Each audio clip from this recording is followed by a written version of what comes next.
अनिल को एक गांव में रिसर्च करना था। जब वो वहां पहुंचा तो गांव वालों ने उससे रिसर्च करने से मना कर दिया। उसने सोचा अगर मैं इसी गांव में कुछ दिन रह के गांव वालों से घुल मिल जाऊं तो ये लोग मुझे काम करने देंगे।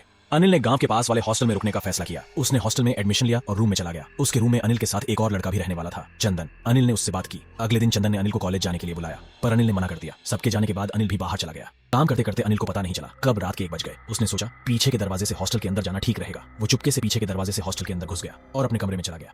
कमरे में पहुंचते ही उसने देखा कि चंदन के कमरे में नहीं है। उसने सोचा पास वाले कमरे में गया होगा। इतने में वो अपने बिस्तर पर लेट गया। लेटते ही उसको ऐसा लगा जैसे कोई उसका गला दबा रहा है। वो बेड से उठ गया। उसको लगा ये उसका वहम होगा।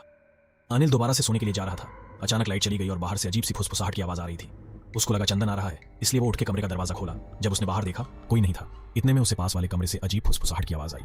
वो उस कमरे के दरवाजे पर खड़ा हुआ, पर दस्तक देने के बदले होल से कमरे के अंदर झांक कर देखा। उसने देखा एक लड़का अकेला अंधेरे में बैठा हुआ है और उसके सामने 3 लाशें पड़ी हुई हैं। थोड़ा ठीक से देखने पर अनिल ने देखा कि उस लड़के का चेहरा बहुत डरावना था।